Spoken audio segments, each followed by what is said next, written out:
The floor is kind of busy. It's made in a rather busy way. Your frocks will snag all the time. No, all the time. So you might just as well get used to the fact that you'll have shredded ends.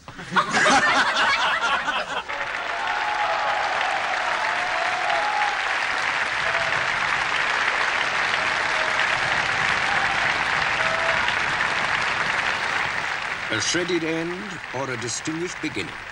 For the first night audience, it's all the same.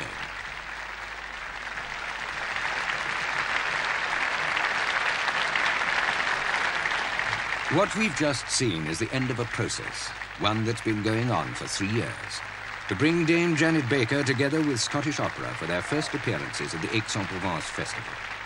It's been planned for 3 years, but they've only had 3 weeks to do the donkey work. It is what's known as a low-profile budget. I mean, you're lucky, actually, you're not in bathing costumes, because that's what we were almost reduced to. And with very few of you, I mean, it's going to be a sort of quick change show. It's going to be like a review. We've really kind of worked it out terribly carefully that, like, 6 of you go off after one scene and change wildly into witches and come back, while the next lot are changing into witches. I mean, it has got to be very carefully organised. The organisation, actually, is the thing that's going to take more time almost than the interpretation. Normally, on a new production, a producer would have at least 3 weeks rehearsal before the opening night, even although it was a small one-actor like Dido.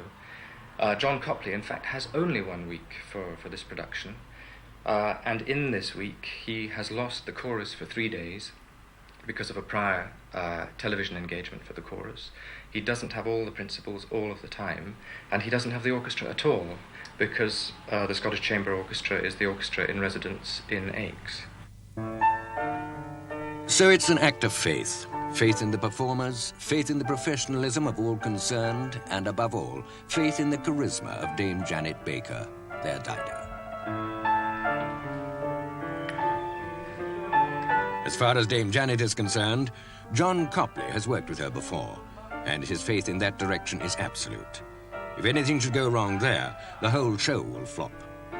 I'm missing her terribly at the moment because I actually create a tremendous amount around her. She's really the jewel, and I make a setting that really, you know, sets her off. And at the moment I'm frightfully busy creating a sort of setting without actually the jewel in the middle of it. I mean, I know the minute she comes that it actually will just simply take off because she just has that genius, especially in these times. So he's working under very severe pressure this week. You've got to start right off there. Now, Dido and Aeneas should be coming now. See them. Huge bows and curtsies. That's more like it. The foundations of the production were laid appropriately enough in the engineers' halls in Glasgow, far away from the scene of Dido's action in Carthage, but full of character and with a lively acoustic. You can always do it the minute you walk in the joint. Boom. No, you've got to be aware of them, haven't you, before you sing, don't you think? See them there, going in their great thing. Were you going to be down or up? Well, I was down before, but I've never speared it, right? Well, just put your spear down. So you break out of it completely, thank you. And you do the same with... Right. And just stop and just watch it. Unlike many works in the operatic repertoire, Dido and Aeneas is simple enough to follow. That's the problem, really. The willing suspension of disbelief, so beloved of producers, is that much harder to create. The action is so simple, the music so austere, but the producer's lot is not that easy. Animate the static, imply what's not there.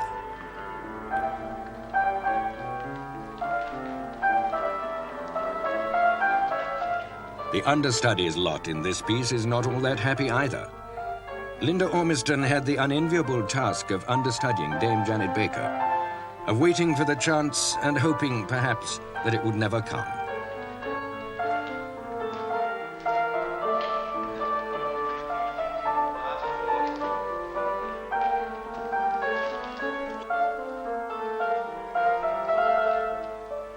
All right, now look, I tell you, it is going to work, but what has to happen, do you know what has to happen, is that think by the time you've got to the middle, it's perfectly clear that she's not entertained. And I think that you should start doing it as you're dancing to each other. It should be very clear that she is distracted. Oh, that way back? Yes, because there's no point in actually doing all this if she's miles away. And she's actually got down here in a great old state. Everyone in this production got into a great old state. Limited time caused many problems, especially in wardrobe. A normal new production, we would have the costumes being altered right the way up to the first night. After every rehearsal, there would be little changes to be made here, there, and everywhere. Here, we've got to get the costumes virtually finished as we can get them, by Saturday, because on Sunday, we then have to get everything out of the rehearsal room, into one of our wagons, sealed by the customs, and sent over to Aix. That means that we're going to have to take our costume supervisor over with us and get the help of quite a number of seamstresses in Aix to finish all the costumes off.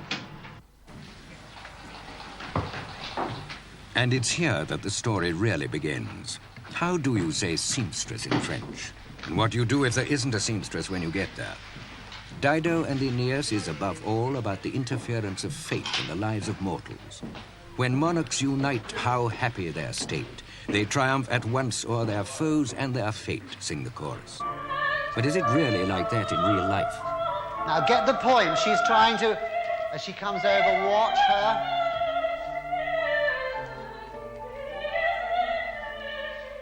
So rich. So rich. Can you turn to her? No, the other way. That's it.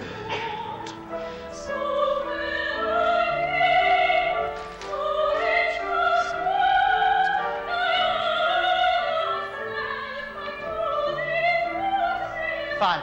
We must have an enjoyment. Still not much enjoyment in wardrobe, though. And they're still trying to pull threads together from all over the place. Everything has to be listed, detailed, and packed for customs and transportation. Can you check with Alex when the headdresses are coming up from London? Because if they don't come up before Saturday, we're in a bit of trouble.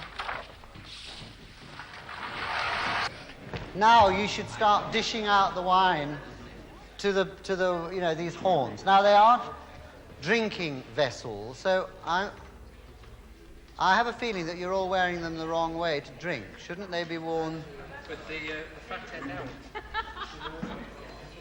Yes, if you're going to drink out of them, they should be that way. Absolutely, yeah. Are we going to be able to take this out? It is rude, isn't it? Oh, God. Could you go over and fill his horn? You go over there. Any opera, but particularly this one, is a fragile edifice. And for what? Unlit props remind us that the best efforts end up standing about like junk. And yet the sight of dead scenery doesn't seem to deter. The show goes on, because it must, because it will. We do quite a lot of touring abroad, but there have always in the past been of shows which we've had in the repertoire. So you have time to make a complete inventory of everything that you need. For Dido, we're having to prepare the customs inventory cold. That means that every piece of scenery, every prop, every piece of every costume must be inventorized in complete detail, ready for the customs man on Sunday. But this is extremely difficult on a new production because every day, as you may have seen in the rehearsals, things are changing. So we're hoping that we've got a fairly benevolent customs man when it comes to the get-out on Sunday. When the cake called a customs man was baked, utterly reliable benevolence wasn't always part of the mix. A soft-heartedness and the duties of the excise man are often, by their very nature, mutually exclusive. And so when the scenery was eventually sealed up to be moved away to Aix, it was more or less with a hope and a prayer that all would go well. From here on, Scottish opera's new baby was left indeed to the vagaries of fate. The scenery had to make it to Aix in just 2 days. A single delay, a puncture, a major breakdown, and the whole project could be jeopardized at the outset. So how did John Copley feel at this stage that things had gone? Well, it's not quite as hideous as I thought it was going to be. I was in Canada last week doing Midsummer Night's Dream, and I had this terrible fright when I got a letter saying that the Scottish company were actually doing 3 days of a gala television in the middle of this first week's rehearsal. And we were already actually starting 4 days later than originally planned because they suddenly had extra performances somewhere in the north of Scotland. I can't actually pronounce the name. But, I had an absolute fit because this is a frightfully difficult piece to do. And I actually haven't done it before. And I felt that I needed every moment not experiment. I'm sort of a professional director, but, when you do a piece for the first time, it's quite different from something that you actually are accustomed to. This Dido was about firsts for everyone. Technical controller John Duffers had worked in Germany and Poland, but never with the caprices of the French telephone system. And although he still had his troubles here in Glasgow, at least the scenery was safely off to Aix-en-Provence.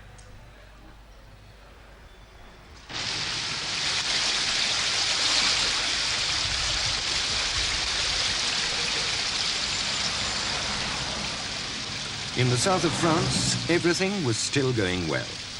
What they didn't know was that the plot was thickening. As far as anyone from Scottish opera was concerned, Aix was still to be looked forward to. A charming Romanesque town of warm sun, cool markets, the archetypal town of Provence, redolent of the Romans. And with it, the essential part of every Roman town, a theatre. In an archbishop's palace. By now, John Duffers has arrived to personally supervise the Getty. That means even more phone calls. What Duffers has just discovered is that the scene truck is missing. Things are going to get worse before they get better.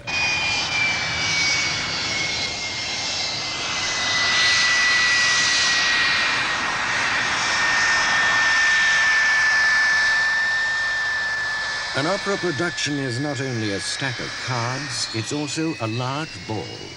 And once it's set rolling, there's nothing anyone can do to stop it. The scenery might have gone missing, but the cast hadn't. They arrived in Marseille on a typical Mediterranean midday. They'd come in from Paris on the last leg of their journey, wined, dined, looking forward to drinking in more of the atmosphere. Eddie Ailey Jr., please. Eddie, it's John here. Hi, you got my message earlier on. We're now 2¼ hours overdue. No. The reason I was ringing is to try and find out if you've got the route they were taking and the exit off the autoroute, the motorway, because I've got Brian going round in his car in the town. I've got the police looking for them, and we still haven't had any word. And we know that STV and their vehicles passed them yesterday. They passed them yesterday and they were well on their way. There should have been no reason why they couldn't have got here last night. Oh, sure, yeah. Hang on a second. Could somebody tell me where you passed the vehicles? Villefranche. How far away is that? 200 miles. It's about a couple of 100 miles away. And that was when? Lunchtime yesterday. So there was tons of time. And I know both drivers, if they'd broken down, would have got to a phone. At this point, the company might have been forgiven for thinking that their efforts to arrive in some style had been cursed. The usual airport wait for luggage became a bit too long. Had something gone wrong with the baggage? Should they open the duty-free? Is that the Med out the window? Isn't it hot? Will it get hotter? It will indeed. Scottish Opera spends years negotiating and organising a marvellous tour with great British efficiency. And it all goes wrong when you get French baggage men going on strike at the last minute. I've rung Glasgow. No messages gone in there. I've also rung the residence. No messages there. So as far as they're concerned, they're on schedule. Well, Brian's been round. He's come round in the car? Yeah. When he left me here, he went straight down the road, into the car, and then some walking back up it. He must have been right round the block. I don't know what we can do, but just wait. Just wait. They had to. However, the patron saint of baggage carousels was just being a bit capricious that day, and some sharp-eyed soul spotted his suitcase at an adjacent bay. And so, with some relief, they didn't know they'd no scenery. The cast began to consider France with a fresh eye. With the bags, the singers had got their throat lozenges, the dancers their athletic sports, and chance had had another go at their nerves. No one needed to be reminded of the precariousness of the schedule they'd undertaken. They were jolly, the sun shone, and a festival in the south of France beckoned alluringly.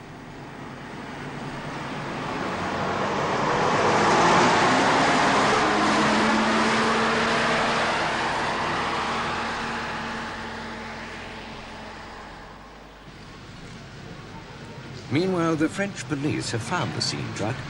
So where had it been? Well, it started at Le Havre. At Le Havre, yeah. And, well, the customs wouldn't let us through the first night.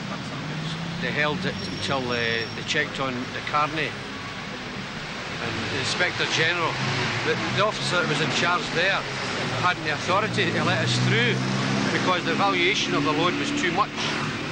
So they said then, we'll have to see the Inspector General in the morning. And we went and seen him. He passed it okay after that, you know. Last night, after we'd run about 540 miles, about 150 kilometres, we felt a bit tired, so we stopped off in Orange last night. Orange.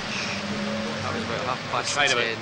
Tried about 5 hotels. I walked very near a mile to 3 hotels, because we couldn't just pull that up and anywhere and leave it, you know. It's like this small, like, village, you know. And I walked up and down and complete, every hotel I walked into. We finally got one, didn't we? The trouble now was how to get the truck to the theatre. Daniel Laurent, the French technical director, had to cope.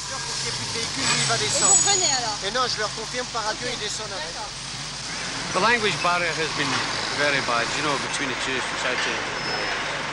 Just don't speak Translate, you know, French.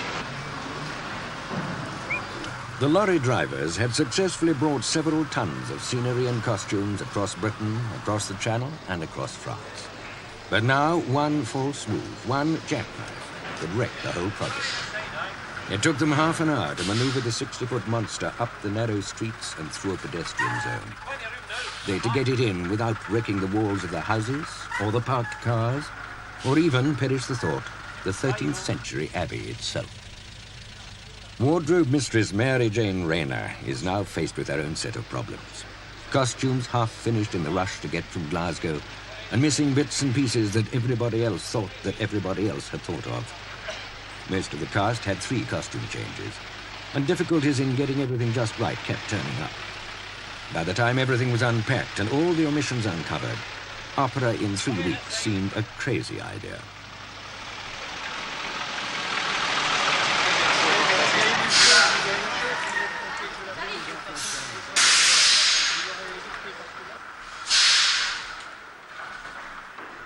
Well, now we know why the hold-up occurred. The French customs simply wouldn't let the wagon through.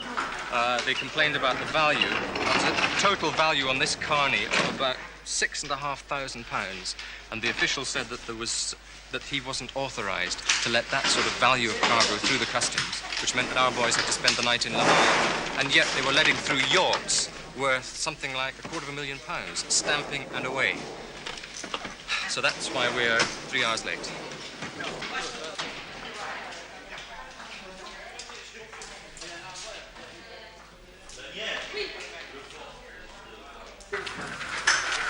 Couldn't get to it.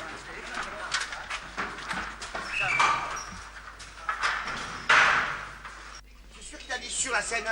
On the stage. Et que ça veut dire à l'intérieur. Sur la scène. Putain, mais il faut la couvrir, la scène, non? Si t'as une question encore. C'est bon.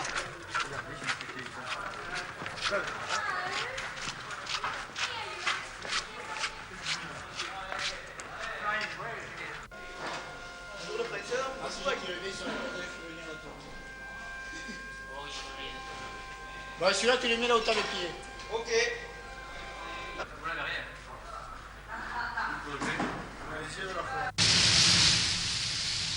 And all the time, the town of Aix-en-Provence slumbered on in the sun. It must have been strange for the Scots, so used to warm rain in summer, to find themselves constantly subjected to the searing heat of the south of France. And yet it's that makes the town such an attractive venue for an international festival of the arts. Imagine Edinburgh or Aldeburgh, so much more attractive on the Mediterranean. In its 30-year history, Aix has become one of the in venues on the international circuit, a must if you've got the money. The cool markets, the berry-brown children and the winsome stall-holders, so ethnic and apparently uncommercialized, set the tourist, the Scots among them, reaching for money. Souvenirs, often edible, subtleties, frequently liquid, were all stashed away for the folks back home. And it was into this environment that the Scots had to fit. In just a few days, they had to come to terms with the heat, a stage crew who spoke no English, and the fact that they were really here and committed. Like any other French town, Aix bustles its way through most days in that busy Mediterranean way. People scoot about all over the place. Their police look as if they're out of one of those glamorous spy movies.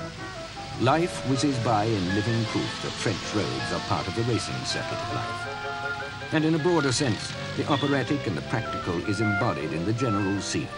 The flamboyance of the stage is part of the French lifestyle.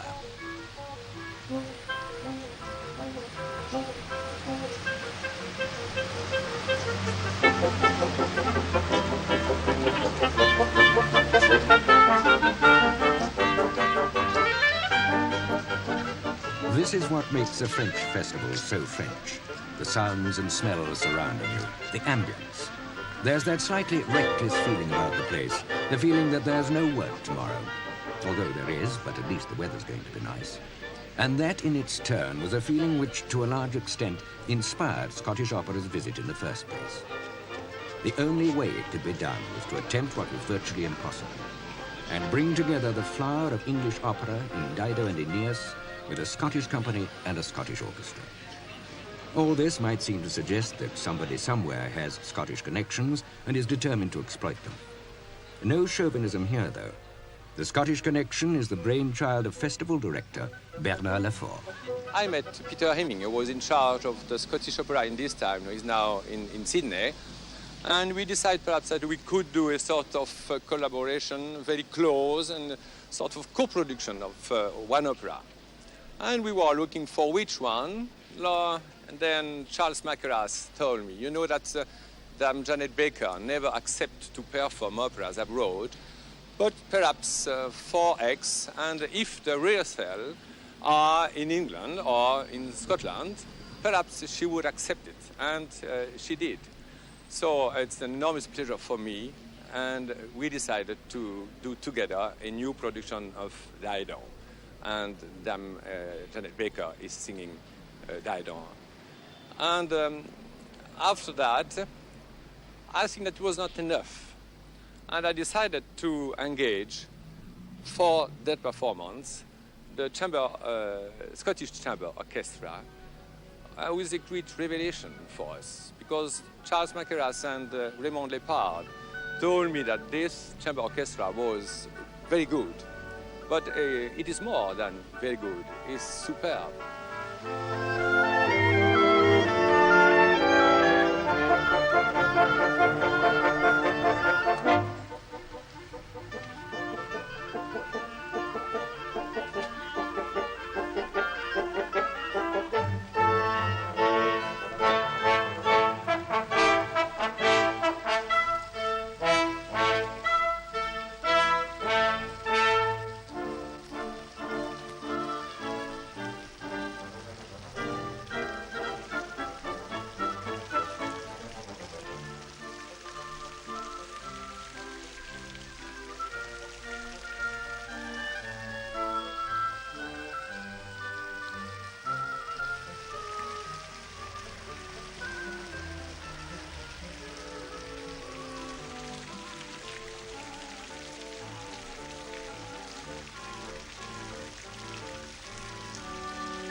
By now, everything and everyone had arrived.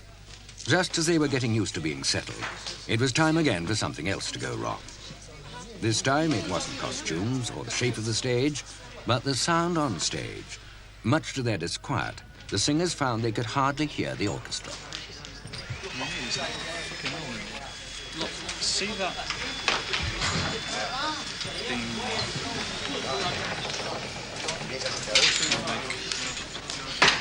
Alcine projector.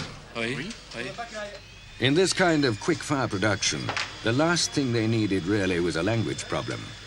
It was bad enough on a day-to-day basis, but in the highly technical world of the theatre, even the handy book of theatrical terminology didn't help with Provençal as she spoke. Appuie-le, appuie-le. Regarde là, tu vois, il y a tout qu'à mettre là. Sir Charles Mackerras conducted conversation with anybody and everybody to achieve his own kind of harmony.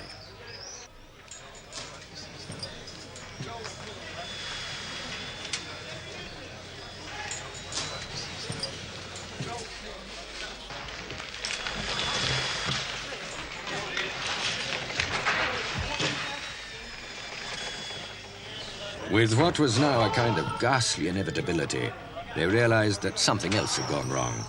The headgear wasn't ready yet. The complicated structures had each taken days to complete. Thousands of bits of copper and silver wire had to be welded together and then positioned with magnets. And there was this sinking feeling that they were not going to be ready in time. But they simply had to be. No excuses. Many costumes were made of plastic, rubber, muslin and wire, and the cast, being human and hot, didn't like them. Now let's get the lines from them. Now, look, who's in the... You two... the edge of the rostra at the side, that's behind Linda. You should be behind Linda, that's it. So you two, and face absolutely en face. You must be absolutely en face. Anybody who's angled doesn't work. And you two don't work unless your faces are absolutely to the front. Can you move up a little bit, Harry? I'm going to change your first position. I don't think there's a possibility of you going all the way around. I think you've got to do my trusty elf from here, and then you can go. You know, you could go on hark, hark, cry. It'll be better. There's just such a mess. Now let's get the lines here. Absolutely right. The airlines had delayed the wig dresser in Paris. Now she was madly trying to straighten the wigs. Tearing her hair, you might say. Now what we've been doing is we've been tucking some of this into the belt to try and keep it out of the way. Is that all right?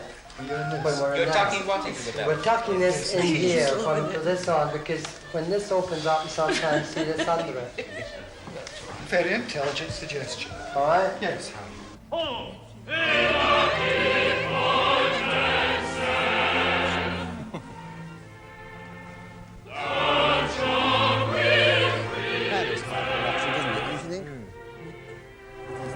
Too much.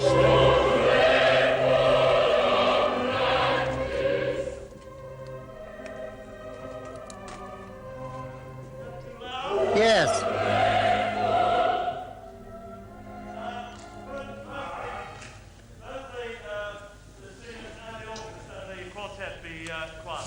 The voices are all right. The voices were okay, it was just we had only strings really. Oh, I see, right. Let's do in a deep fourth and tail again, please. In a deep 21. Because that was a success. Now, can I just finish? Okay. This is why now. Don't forget practice. The dame told us the other day. Too dreadful a practice. Cavern. We must hear the words a little bit, you see. The strain was beginning to tell. The long hours, starting late and finishing later, were killing. You're doing terribly well. Don't panic. It's only another 6 hours. Well, we've got to work till 5 in the morning. I was going to say, what a lovely, easy time you're having. Let's see how that is, darling. Okay. Tag on the back of the black robe. Can you put his name on So you can identify it in the dark. We all want a tape. So we know which is ours.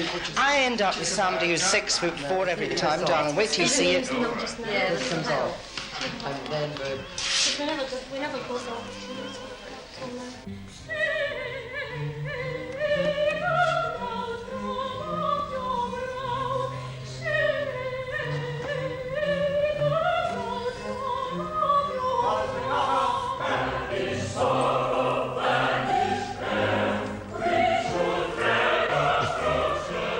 Banish sorrow, banish care. The two ballet boys should go upstage centre as the chorus move in.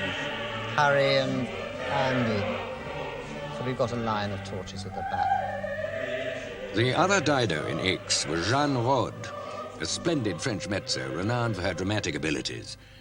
However, she had language difficulties and never quite came to terms with the music.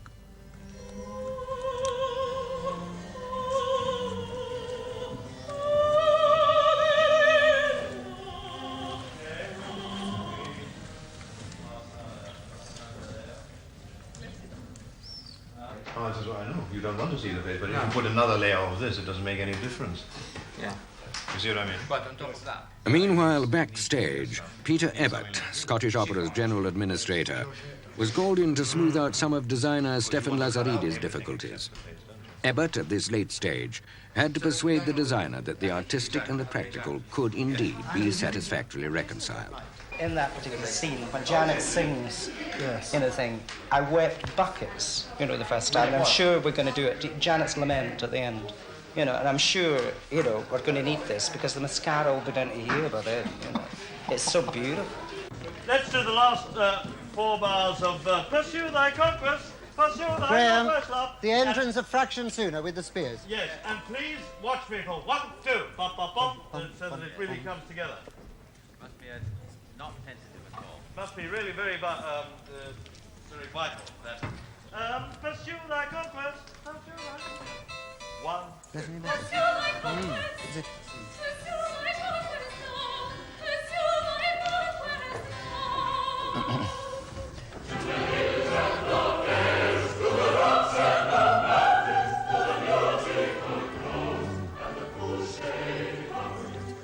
Be nice when they do that. Pool of light on them and just Belinda. Well, that's what I said to Bob. We just want a light on them at the moment. And Belinda. And downstage.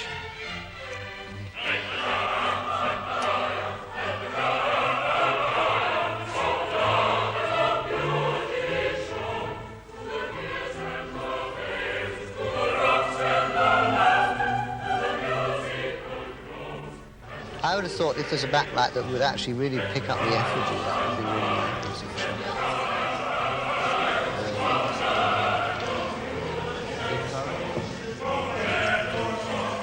Listen, you said somebody had gone for some drinks. So they bring it? Because really, somebody must get us drinks. We've been here, all while.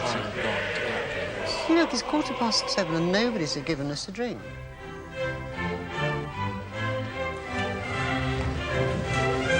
She's a very ballsy woman, I think. I like her, I must say. She's a ballsy woman. She's got guts. Like those black and white shoes. He's got extraordinary legs, that boy.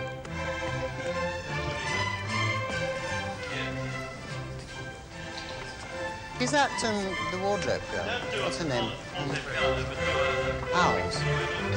Oh, what's her name? Nice girl. Mary Jane.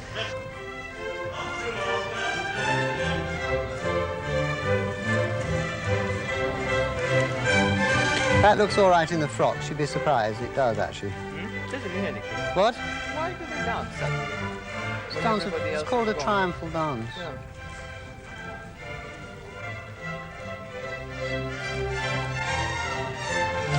I think that is quite nice, them going up that way, lights.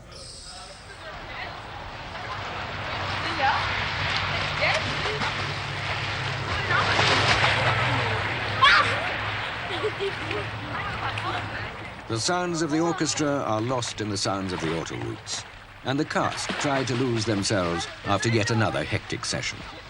4 of the corps de ballet, trying to get away from the smell of the grease paint and the roar of the crowd, repaired to a nearby swimming pool. It was no accident that it also happened to be at the Film Crews Hotel. The sun, water, and Riviera breeze were very welcome. Back at the theatre, however, there was more trouble.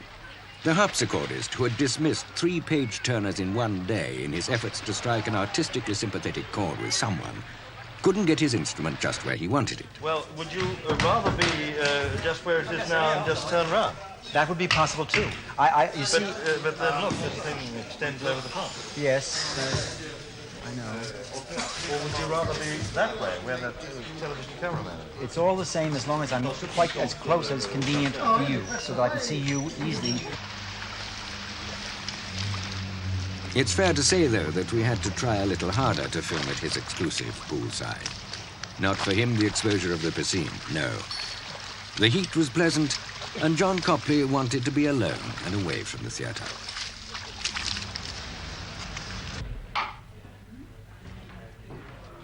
With the dress rehearsal and a French television recording only hours away, miracles were called for if they were to bring it off.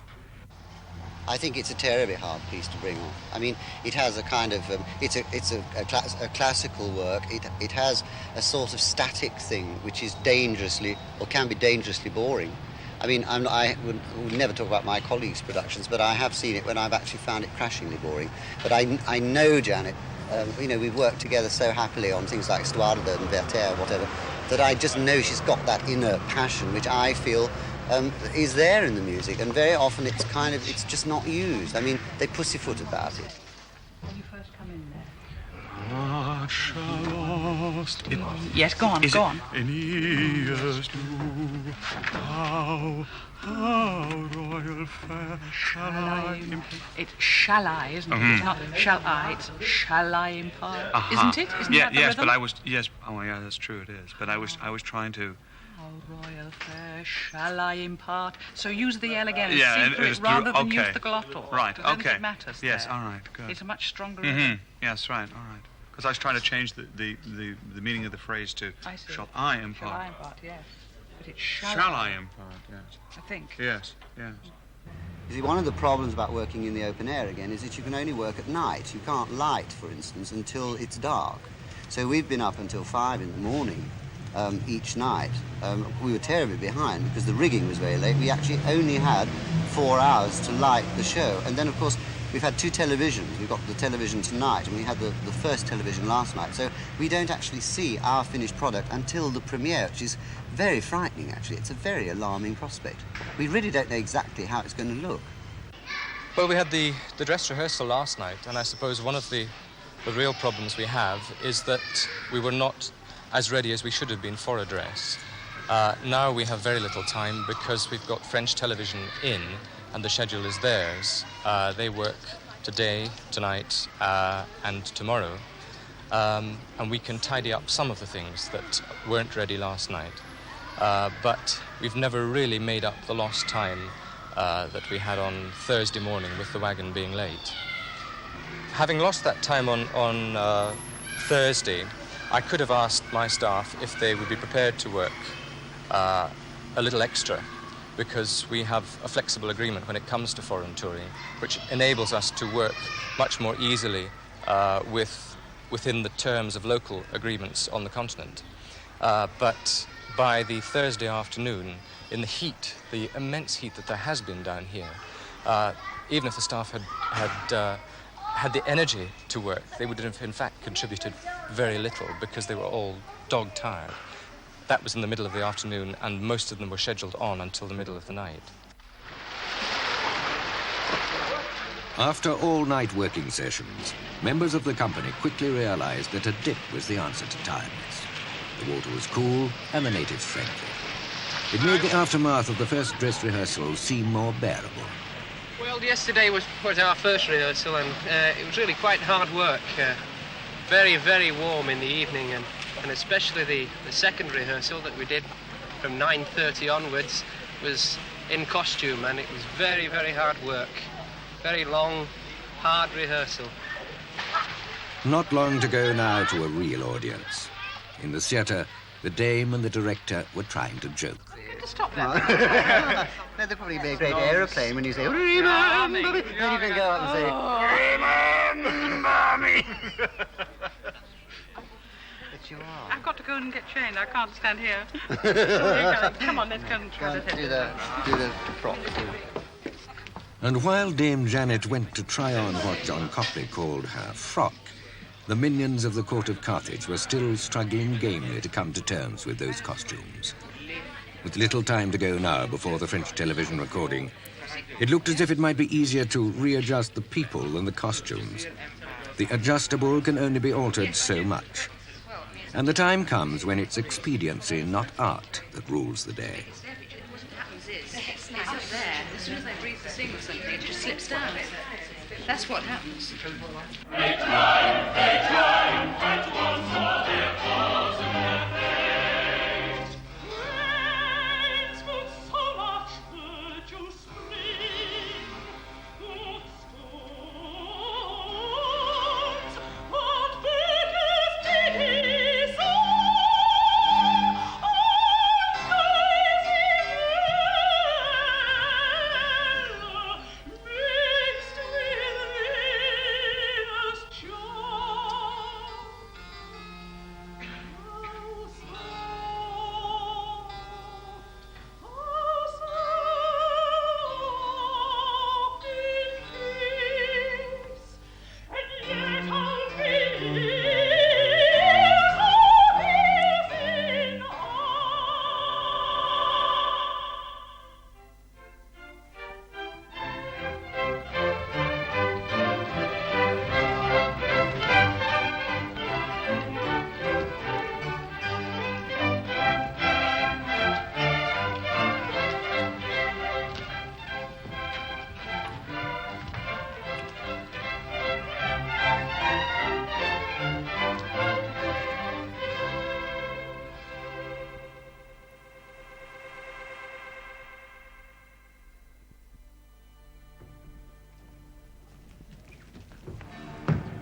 Behold, upon my bending spear, a monster's head stands bleeding, with tushes unexceeding those did Venus' huntsman tear.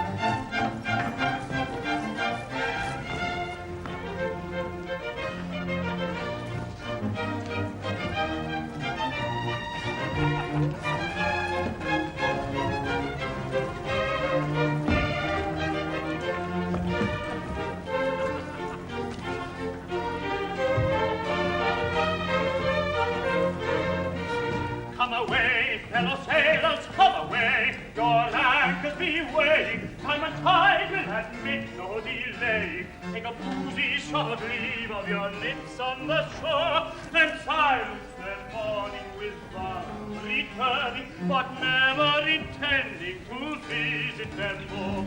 No, never intending to visit them more. No, never intending to visit them more. Come away, come away, come away, come away, come away. Your anchors be weighing, and time will admit no delay. Take a boozy short leave of your lips on the shore, and silence their mourning with vows of returning, but never intending to visit them more. No, never intending to visit them more. No, never intending to visit them more.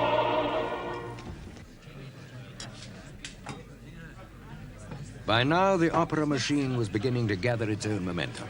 The proceedings were becoming glossy, and the glossy opera mains began to gather, many of them at a reception given for British Arts Minister Lord Donaldson, a celebration of the British at Aix.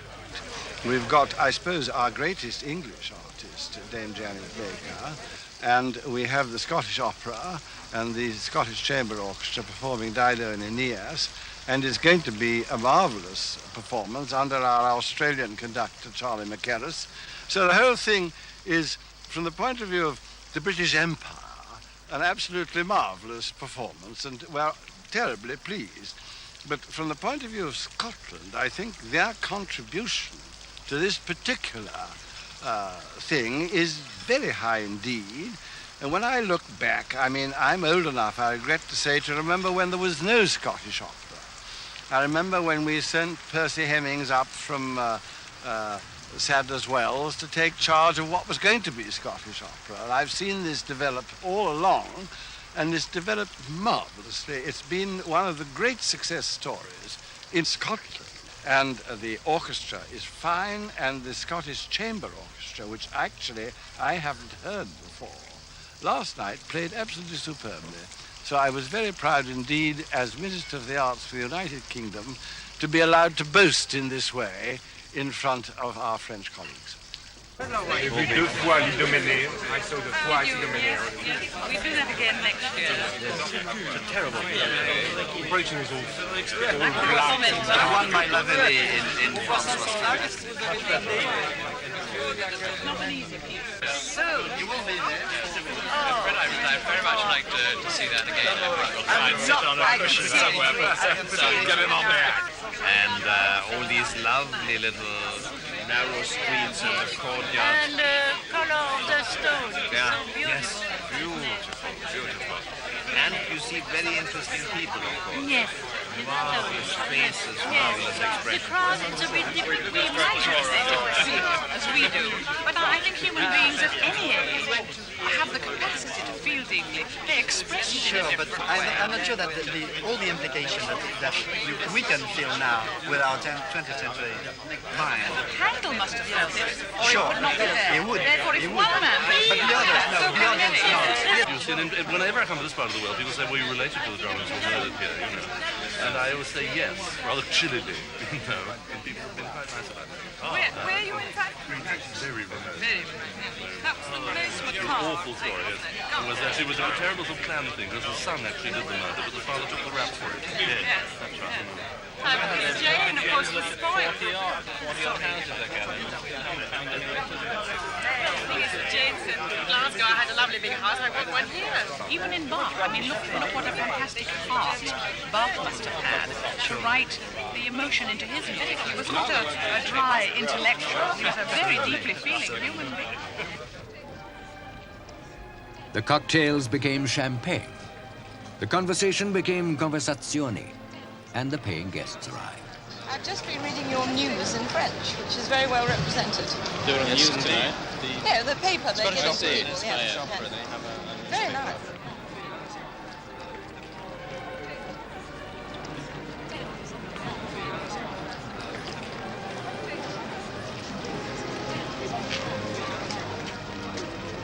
And so the first night actually went ahead. To the onlooker, it was a marvelous thing. There was also a certain smug satisfaction in viewing the public arrive. Dressed to the nines and paying £22, they'd come to enjoy themselves. The air was balmy, the champagne cool at £1 a glass. The audience had come to pay homage at the shrine. In the end, the press of Europe were to give Scottish Opera's Dido a mixed reception. But the consensus was very favourable. It had been a long slog from the old engineers' halls in Glasgow to the Archbishop's palace in Aix-en-Provence. But the audience, as is their right, had only to walk in and applaud. They did.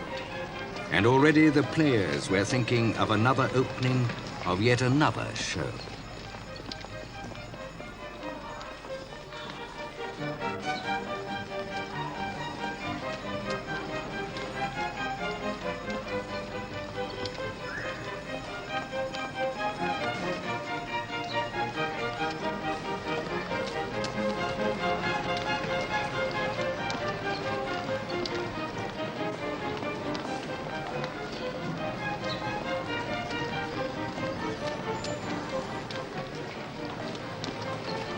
Well, we're just keeping our fingers crossed.